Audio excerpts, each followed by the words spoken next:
You're listening to DC's new home for classic rock, 105.9 The Edge. Our guest, Chris Dreja from the legendary Yardbirds. Chris, welcome to Washington. Thank you, and good to be back in this neck of the woods. I always enjoy playing around here. Last time we saw you was, 66 at the Alexandria Roller Rink? Well, hopefully that was the last time you saw us. But we've been coming back in the last few years to this area, so we've got lots of new friends and old friends. But wow, it was we were here, when did you say, 69? 66, and then ironically in 69 there was a bill, or late 68, for the new Yardbirds, which featured Jimmy Page and an entirely new lineup, and eventually that evolved into Led Zeppelin, and they played the Wheaton Youth Center here. Nobody showed up, maybe 35, 40 people. I was there. Oh wow, I'm surprised they did any shows in America under the new Yardbirds, because they basically fulfilled some contracts that we had left as the Yardbirds, but I think it was only in Scandinavia, so I'm surprised they did anything in America. Well, see, we didn't have high technology, we didn't have faxes or emails, so a lot of times the DJs, that's when I started, would have to get it through the telephone, and I remember my mentor, Barry Richards, put a poster together to promote the show at the Wheaton Youth Center, and he had the new Yardbirds because we didn't have the record for the first Zeppelin album. Oh, okay, yeah, that's right. I mean, in those days, everything was by telex or telegram. It took a long time for people to get the latest news. I became friends with Mick Fleetwood in the 1990s. He opened a restaurant here in Alexandria. He loved the blues, and he tried to get as many blues players that he could to play there. I'm surprised he didn't bring the Yardbirds. I have no idea why not. It would have fitted, I'm sure.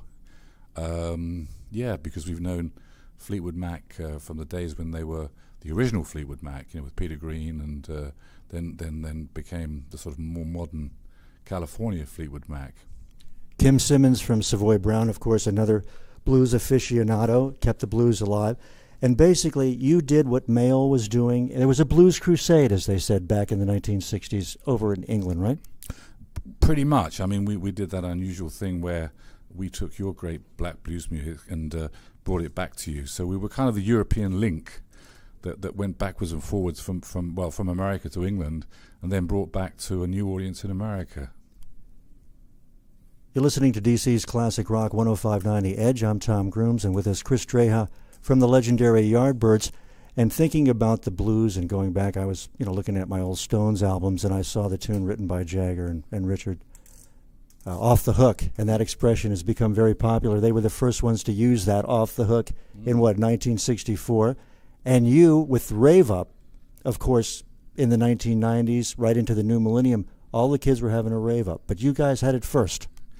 Well, it is true that the Yardbirds were known back in the early 60s as a very energetic band. And we coined the phrase having a rave up because of the audience's reaction was so, the feedback was so amazing, And we also use feedback and what we call rising bass lines that went into a crescendo during a blues song, would you believe, because we kind of turned things inside out a bit, and that became known as having a rave up. Well, let's have one now. We're rocking after midnight, and I know the Yardbirds love this tune, The Train Kept a Rollin'. We have a version of Aerosmith doing it here. I saw Robert Plant do it in 69 with the early Led Zeppelin because they didn't have a set list, and that was the tunes they were doing. They were doing a mixture of Yardbird songs, and like I said, the album wasn't out. What did you think of Aerosmith's Train Kept a Rollin'? I think they did a great job, yeah. Very cool. Why don't you set it up? Hi, this is Chris Dreja of the Yardbirds, and we're going to listen to Aerosmith playing one of my favorite songs, Train Kept a Rolling, on the Midnight Grooms show with Tom Grooms on 105.9 The Edge.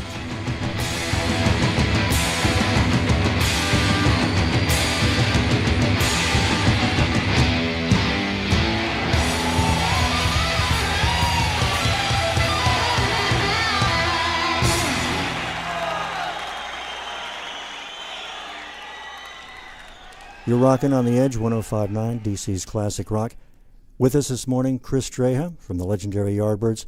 Chris, as we got towards the end of the 1960s and the Yardbirds were, I guess, flying the coop and Led Zeppelin became popular and prominent all over the charts, a lot of the tunes, though, that you did as the Yardbirds with Jimmy Page and even Jeff Beck were nucleus for a lot of Yardbirds songs, weren't they? I mean, for a lot of Led Zeppelin songs.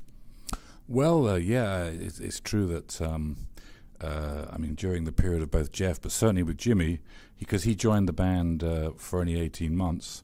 And when we kind of got, we came off the road, he took a lot of our ideas and his stuff from what we were doing then, especially from an album which unfortunately got pulled when we broke up, a live album, live at the Anderson Theatre. A lot of those ideas that we were doing, he took into Led Zeppelin.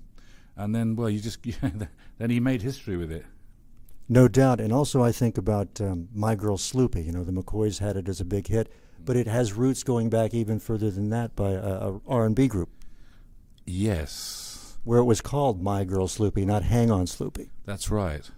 Well, the chord progression is, actually the Beatles did a song, I can't remember, but it's sort of a very simple chord progression that was kind of popular at that time.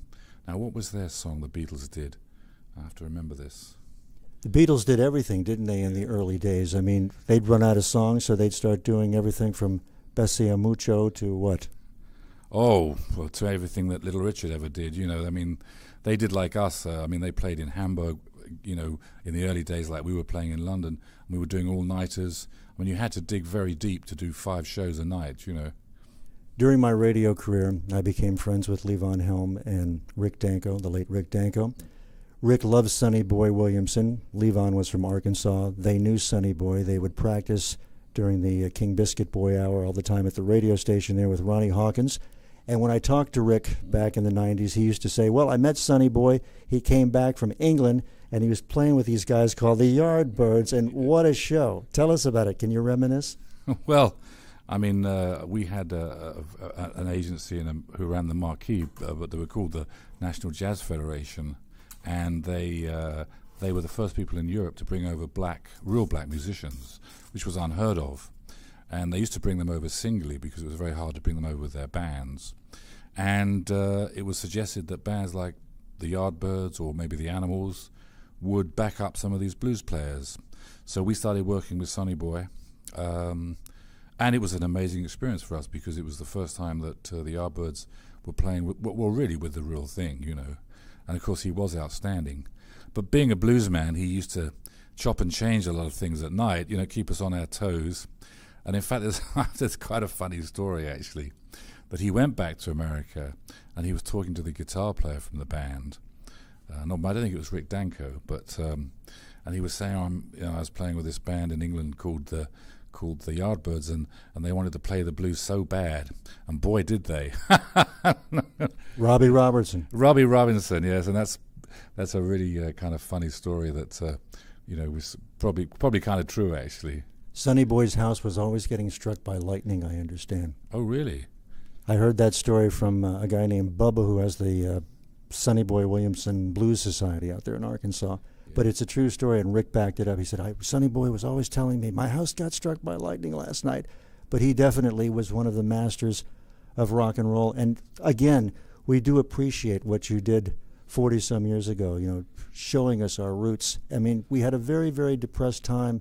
1963, President Kennedy was shot. The morale of the teenagers was very down, and it was the Beatles that sparked it, and we started to renew ourselves, and we started to rediscover ourselves. Well, I think the British invasion, as the American people called it, was an extraordinary piece of history because you're right.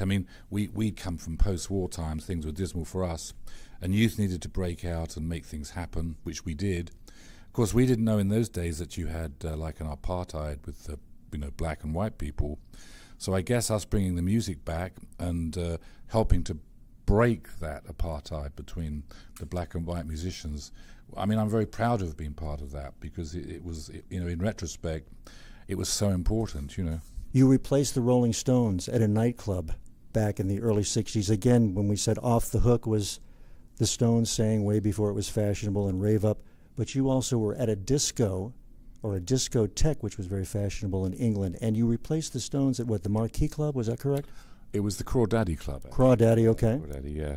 Well, they had a massive following at the Crawdaddy, and in those days you had to, if you wanted to play outside of London, you kind of needed a hit so you could play nationally. So we were all, busy trying to get something that would be on the radio. They had their first song called Come On, Chuck Berry's song, actually. So they went on tour and left a gap, which we were spotted for and you know took with both hands. I mean, obviously a little bit in trepidation because they had a great following, but I have to say within 2 weeks we had our own audience and was a fantastic club to play. The Crawdaddy Club really has gone down in history, that place. Let's fast forward to 2010, a new lineup for the Yardbirds. What's going on? Well, you know, Jim and I have been playing with the band, reconditioned for about quite a few years now, and as you know, it's always been a tradition in the Yardbirds to have great guitar players. We've had a few in our time, and we've now got who's been with us for about 4 or 5 years actually, but he's still young in my book. Great guitar player, Ben King, and we've recently got a new front man and a new young bass player. So they've brought a lot of energy and a lot of colour to the band. But as Jim, as I always say, it's the nucleus is always the music, you know. You still love the blues because you're heading for the Chesapeake Bay Blues Festival this weekend. Well, you know, we were rooted in the blues, although the Yardbirds became quite an eclectic band. With our father from St. Louis, Chuck Berry. I'm really looking forward to this. Have you ever seen Chuck? I've seen him before. Oh, yeah, I've seen Chuck. I've played with him, yes. You and Rick Danko. Yeah. You haven't lived until you play with Chuck Berry. Springsteen also, he just shows up, kicks the door open, and picks the band that's there, right?